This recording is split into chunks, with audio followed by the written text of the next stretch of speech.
Olá pessoal, sejam todos muito bem-vindos ao nosso canal de Física. Eu sou o professor Robson Santos e no 15º capítulo do nosso curso, o propósito é tratarmos destes assuntos: escalas termométricas e dilatação térmica. Vamos lá?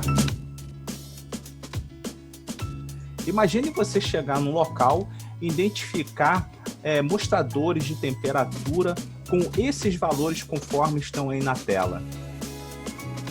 É como se você estivesse no inferno, né? Temperaturas altíssimas. Mas será que é isso mesmo que você está imaginando?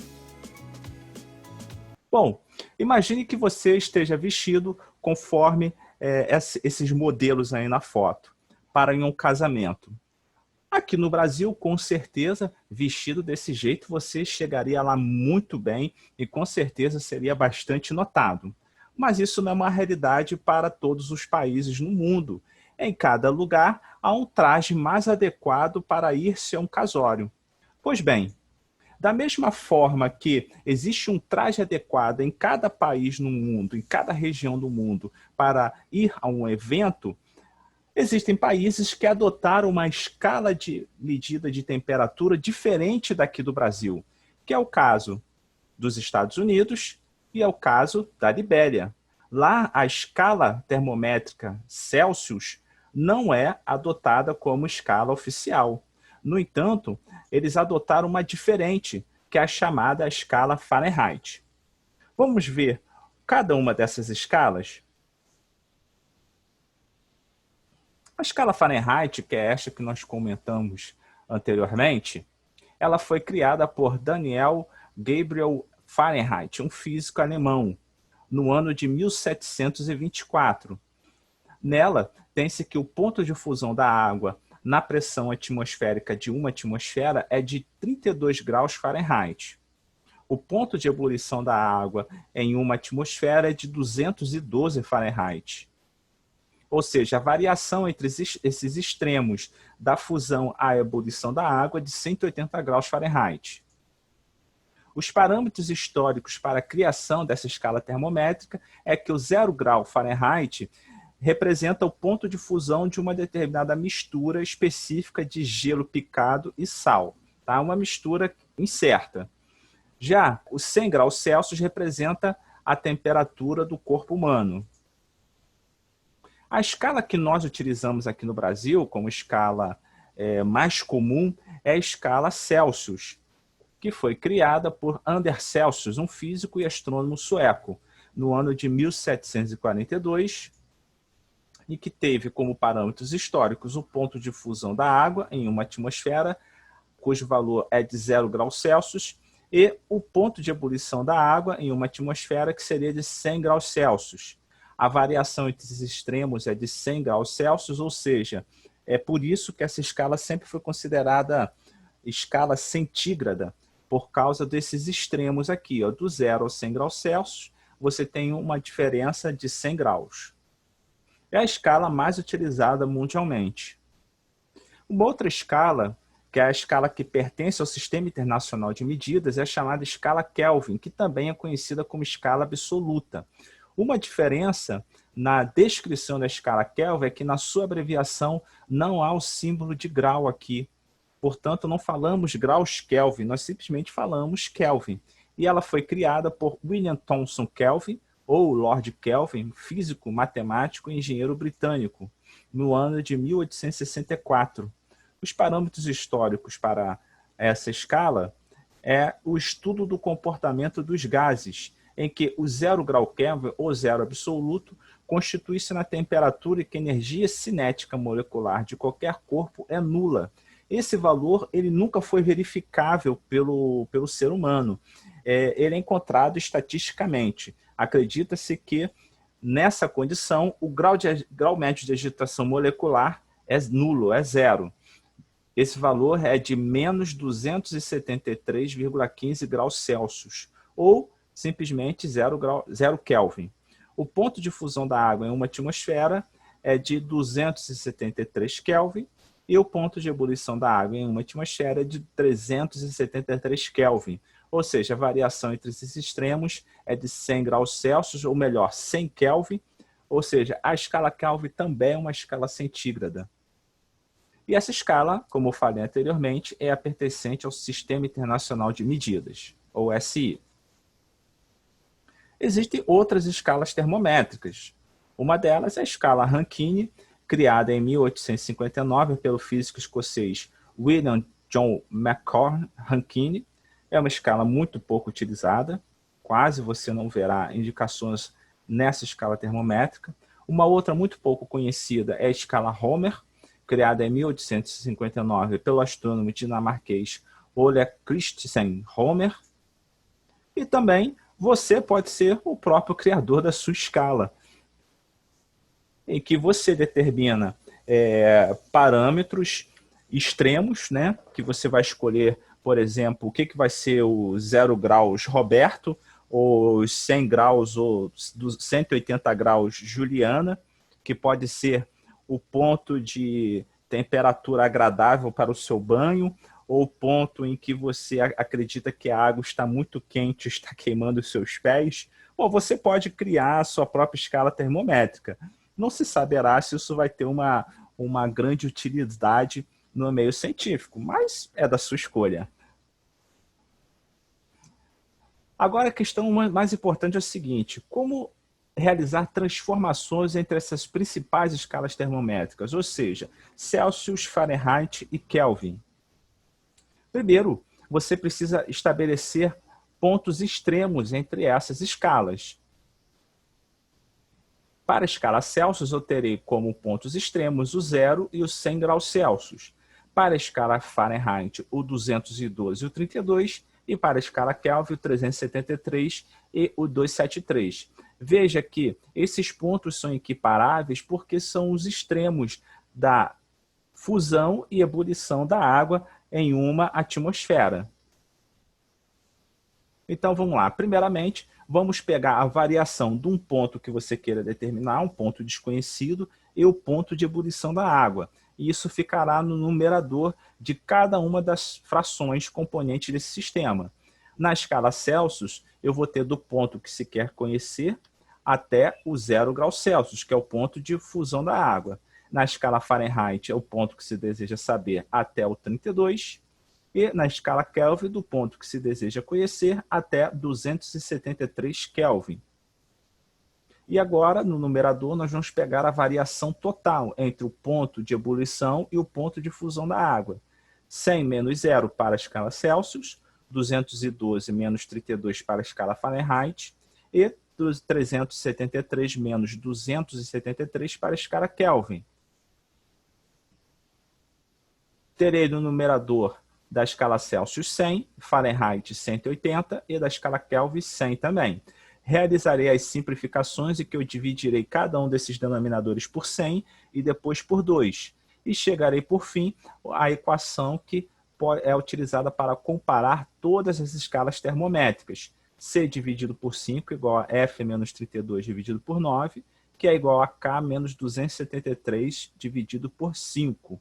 Você pode utilizar, gravar essas relações aqui, ou simplesmente aprender como que essa relação foi criada e fixar em sua mente. E depois você, caso te dê um branco, né, na hora de realizar uma questão, você esquecer dessa relação aqui já pronta, você, ao lembrar-se dos pontos extremos de fusão e ebulição da água, você mesmo pode criar essa relação e você conseguirá resolver essa equação da mesma forma.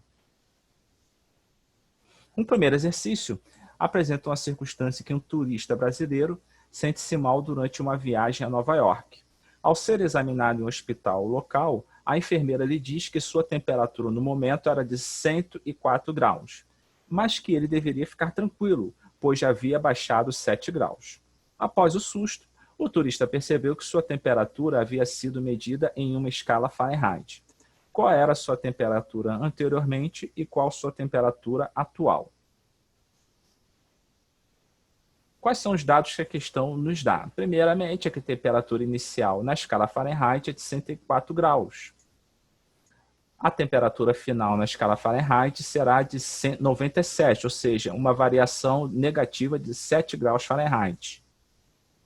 Vou lançar mão da relação entre as escalas Celsius e Fahrenheit, considerando aqui que eu esqueci aquela relação anteriormente apresentada para vocês, e eu vou criar a relação a partir dos valores extremos que eu conheço para cada uma dessas escalas.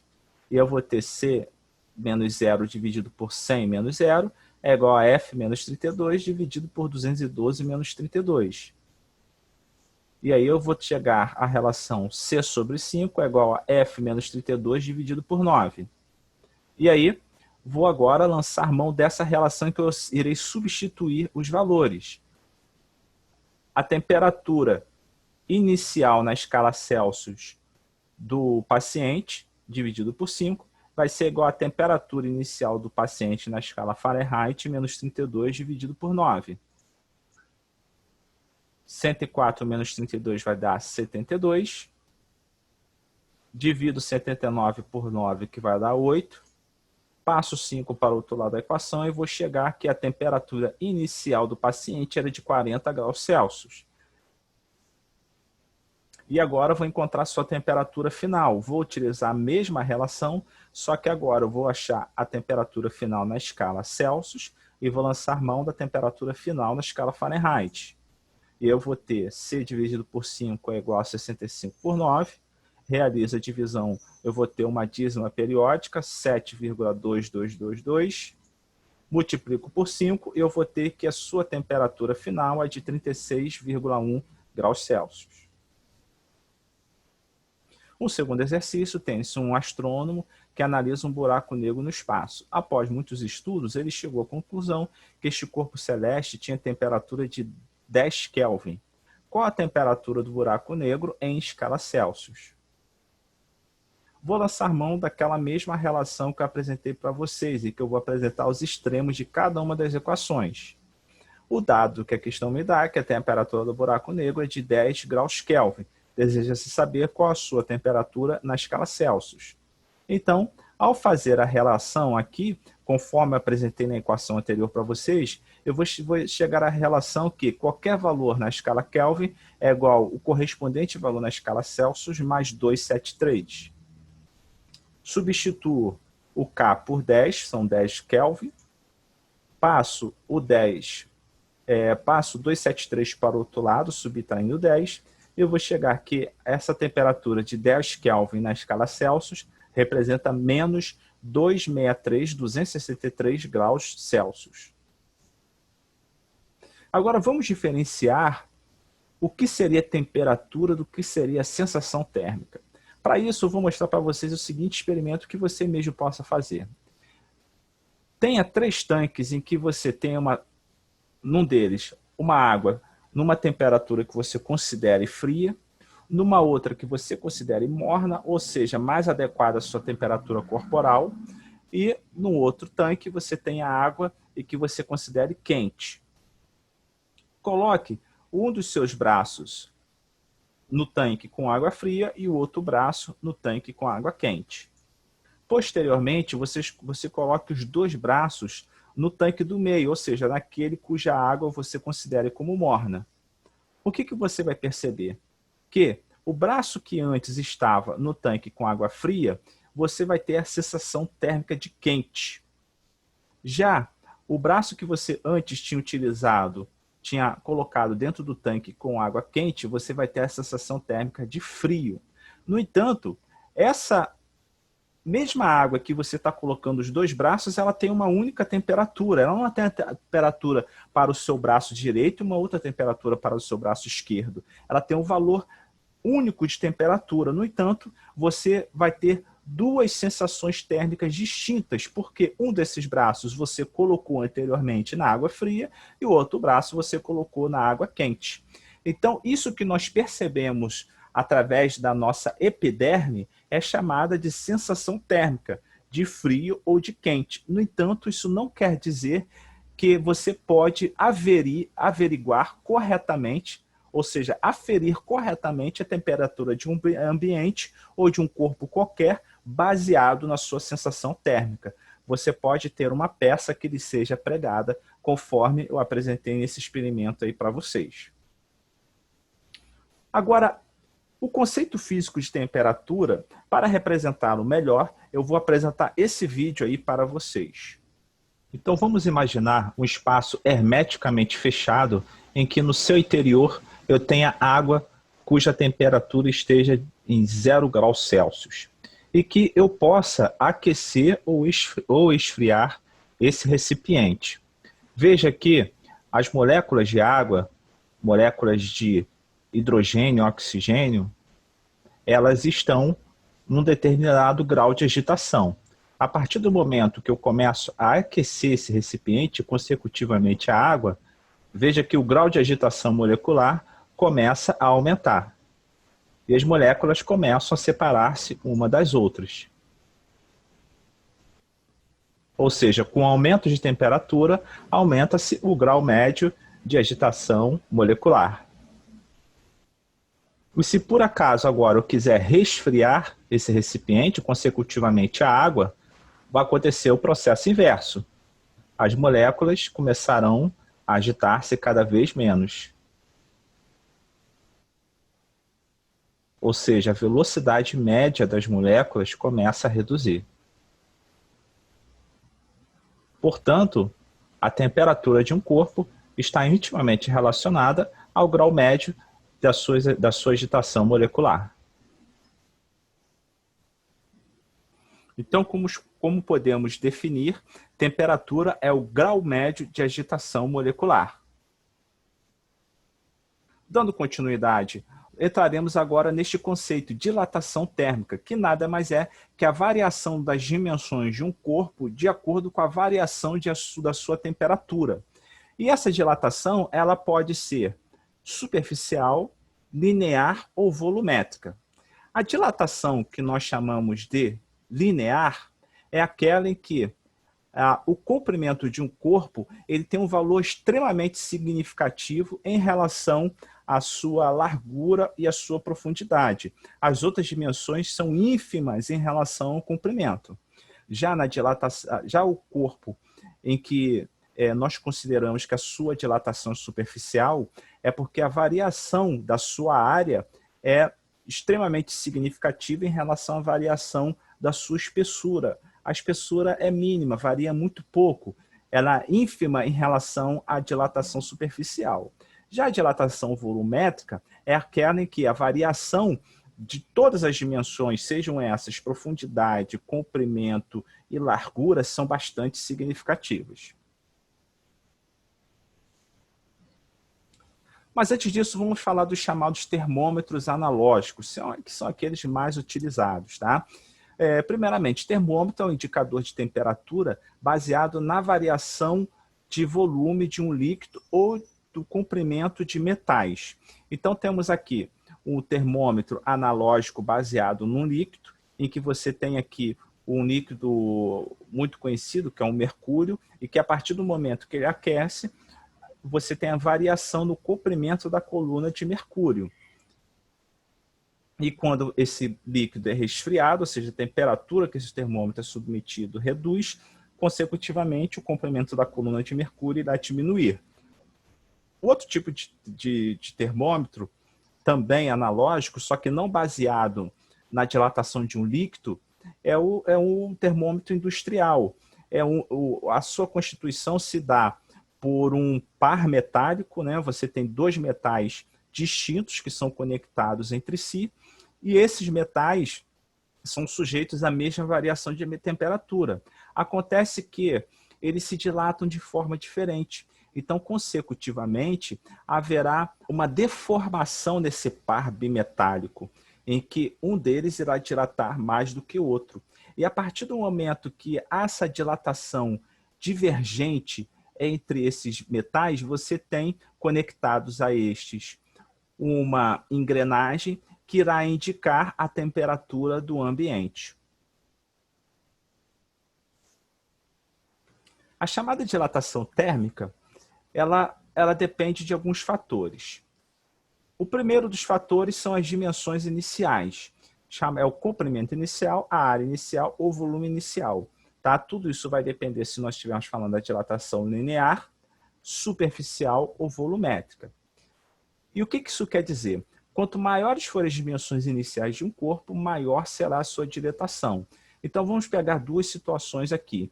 Vamos imaginar uma em que eu tenha um determinado fio metálico, uma pastilha metálica, tá? Cuja o comprimento é muito mais significativo do que as outras dimensões. E nessas duas situações eu tenho fios metálicos com comprimentos iniciais diferentes. Vamos um fator aqui importante, tá? Eles são de mesmo material, ok, pessoal? E eu vou sujeitá-los à mesma variação de temperatura. O que vai acontecer? O fio de maior comprimento irá dilatar-se mais do que o fio de menor comprimento. O segundo elemento importante para analisarmos a dilatação térmica é a chamada variação de temperatura. Quanto maior a variação de temperatura de um corpo, maior será a sua dilatação. Então, vamos pegar duas chapas metálicas aqui de mesmo material, mesmas dimensões, porém uma irá aquecer mais do que outra. Consecutivamente, essa chapa que será mais aquecida, ela terá maior dilatação térmica. Veja que aqui eu estou considerando que a temperatura inicial é a mesma, tá, pessoal? O que eu irei fazer aqui é que uma será sujeita a uma temperatura maior, uma temperatura final maior do que a primeira. E, consecutivamente, a sua dilatação será maior. O terceiro fator importante para analisarmos a dilatação térmica de um corpo é o tipo de material que o constitui. Materiais diferentes dilatam-se de forma diferente sob a mesma variação de temperatura. Então, imaginemos aqui que eu tenho dois cubos que tenham as mesmas dimensões, a mesma temperatura inicial, e eu vou sujeitá-los à mesma variação de temperatura, ou seja, a temperatura final desses cubos será a mesma. Veja que um cubo irá dilatar-se mais do que o outro, porque certos materiais estão mais sujeitos à dilatação térmica do que outros. E quando eu falo para analisarmos o tipo de material, ou seja, o porquê que o tipo de material é importante para entendermos qual será a dilatação que este corpo terá na medida da mesma variação de temperatura, eu estou falando de um coeficiente chamado de coeficiente de dilatação térmica, que nada mais é uma constante que mede o valor proporcional de variação do comprimento para cada unidade de variação de temperatura. Tá? Essa equação que eu coloquei aqui, ela representa melhor o que seria o coeficiente de dilatação linear de um corpo. É uma relação proporcional entre a dilatação para cada unidade de comprimento e tudo isso dividido pela variação de temperatura que esse corpo irá sujeito, ou seja, a cada unidade de temperatura que esse corpo, de variação de temperatura que esse corpo estará sujeito. A unidade de medida do coeficiente de dilatação linear é o inverso de grau Celsius. Então, veja, eu tenho aqui um quadro que apresenta inúmeros materiais, e cada um deles estão sujeitos eles possuem coeficientes de dilatação linear distintos. Quanto maior o coeficiente de dilatação linear de um corpo, menos ele dilata para a mesma variação de temperatura. Então, veja que o chumbo ele tem um coeficiente de dilatação de 29 vezes 10 elevado a menos 6, o inverso de grau Celsius. Então, isso significa que ele terá uma dilatação para a mesma variação de temperatura muito menor que, por exemplo, o diamante, que é de 1,3 vezes 10 elevado a menos 6 do inverso do grau Celsius. Ok? Agora sim, podemos entender a equação que relaciona a variação de temperatura à dilatação linear, ou volumétrica ou superficial. Vimos que esses três elementos são importantes, são fatores importantíssimos para a dilatação de um corpo, ou seja, suas dimensões iniciais, o tipo de material que constitui o corpo e a variação de temperatura que este corpo está sujeito. Portanto, para cada tipo de dilatação, eu vou ter uma equação específica, mas que os seus valores se relacionam. Na dilatação linear, eu terei que a dilatação será igual ao comprimento inicial, vezes o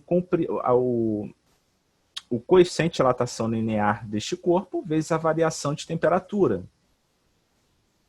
A dilatação superficial, ela será o produto da área inicial, vezes o coeficiente de dilatação superficial, veja que aqui eu estou utilizando um termo diferente do início, vezes a variação de temperatura. E, por fim, A dilatação volumétrica será igual ao volume inicial vezes o coeficiente de dilatação volumétrico, veja que é distinto dos dois primeiros, vezes a variação de temperatura que este corpo estará sujeito. Agora, é importante o seguinte, qual a relação entre esses três coeficientes aqui? O linear, o superficial e o volumétrico. Bom, você não vai encontrar numa tabela, dificilmente você encontrará numa tabela de coeficiente de dilatação superficial ou volumétrico. Para saber quais são esses dois últimos coeficientes, basta pegar para a dilatação superficial o coeficiente de dilatação linear multiplicado por 2. Já o coeficiente de dilatação volumétrico, você pega o linear e multiplica por 3. É simples assim. Um terceiro exercício, eu tenho uma chapa metálica que tem a 0 graus Celsius uma área de 200 centímetros quadrados. E a 100 graus Celsius, a sua área vale 200,8 centímetros quadrados. Determine o coeficiente de dilatação linear do metal que constitui. Esses são os dados que a questão me dá, em que a temperatura inicial é de 0 graus Celsius, a final é de 100 graus Celsius, a área inicial 200 centímetros cúbicos e a final 200,8 centímetros quadrados. Perdão, são centímetros quadrados, visto que estamos falando de uma dilatação superficial. O coeficiente de dilatação linear, ele será metade do coeficiente de dilatação superficial. Nós não o conhecemos. A equação que relaciona a dilatação superficial da variação de temperatura é essa. Ela será a área inicial vezes o coeficiente de dilatação superficial vezes a variação de temperatura. A dilatação ela se dá pela diferença dos valores de área final e inicial. A área inicial 200, o coeficiente de dilatação superficial não sabemos, e a variação de temperatura é de 0 a 100. Então, eu vou ter que 0,8 é igual a 200 vezes beta, que é o coeficiente de dilatação superficial, vezes 100. Eu vou pegar o beta e vou igualar a 0,8 e vou dividir por 200 vezes 100, que é o produto que está junto de beta, eu passei para o outro lado dividindo. E vou chegar à relação que o coeficiente de dilatação superficial dessa chapa é de 0,4 vezes 10 elevado a menos 4, o inverso do grau Celsius. Faltou colocar um menos 1 aqui, peço perdão. Tá? Agora é o seguinte, imagine um determinado corpo em que ele tenha cavidades, ou seja, uma chapa como essa, que tem um buraco nela, e um cubo que tem inúmeras cavidades em seu interior. Veja, a partir do momento que estes corpos são dilatados, a cavidade presente nesses corpos acompanha a dilatação do corpo. Na verdade, você pode considerar que a dilatação dessas cavidades é como se elas não existissem. É como se essas cavidades fossem preenchidas pelo mesmo material que constitui o corpo que contém esta cavidade. Ok? Então, vamos lá. Imagine um determinado... imagine a seguinte circunstância. 2 copos de vidro iguais, em equilíbrio térmico com a temperatura ambiente, foram guardados um dentro do outro, conforme mostra a figura. Uma pessoa, ao tentar desencaixá-los, não obteve sucesso. Para separá-los, resolveu colocar em prática seus conhecimentos de física térmica. De acordo com a física térmica, o único procedimento capaz de separá-los será um desses 5 aqui abaixo. Então vamos lá. Como nós vimos anteriormente, todo corpo que ele possui uma determinada cavidade, ao ser aquecido, esta cavidade irá dilatar como se ela não existisse, ou seja, ela fosse preenchida pelo mesmo material que constitui o corpo. Então, a partir do momento que nós aquecemos o copo B, ele e o espaço em seu interior irá dilatar da mesma forma que o material que constitui esse corpo. E o que nós queremos para separar o copo A do copo B? Queremos que o copo B se dilate, ou seja, devemos aumentar a sua temperatura, e queremos que o copo A se contraia, ou seja, sua temperatura seja diminuída. Né? Precisa se diminuir a sua temperatura para que ele se contraia. E a única alternativa que apresenta essa possibilidade é a alternativa E, ou seja, encher o copo A com água gelada, inferior à temperatura ambiente, e mergulhar o copo B em água quente, ou seja, superior à temperatura ambiente. Uma outra situação interessante, que é muito cobrado em exercícios vestibulares e também de concursos militares, é a chamada dilatação aparente de líquidos. Imagine um líquido cujo coeficiente de dilatação ele seja superior ao do recipiente que o contém. Ou seja, este líquido ele tem maior propensão a dilatar-se e a contrair-se do que o próprio recipiente.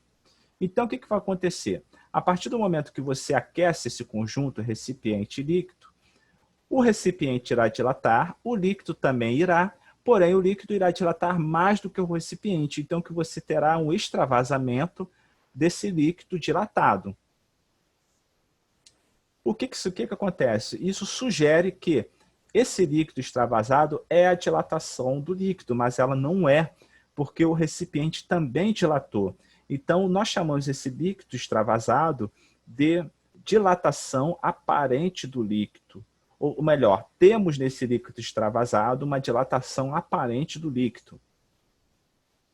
Mas veja, se nós reduzirmos, se pegarmos o volume total do recipiente e diminuirmos pelo volume inicial, teremos a variação de volume do recipiente.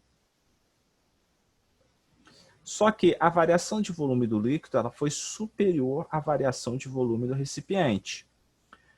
Então, baseado nessas duas relações, teremos que a variação de volume do líquido será igual à variação de volume do recipiente mais a variação, mais a dilatação aparente desse líquido, ou seja, aquilo que extravasou. Tem-se no quinto exercício que o coeficiente de dilatação volumétrica do petróleo é de 0,9 vezes 10 elevado a menos 3 do inverso do grau Celsius. Um recipiente completamente cheio contém 3 litros de petróleo e sofre uma variação de temperatura de 50 graus Celsius.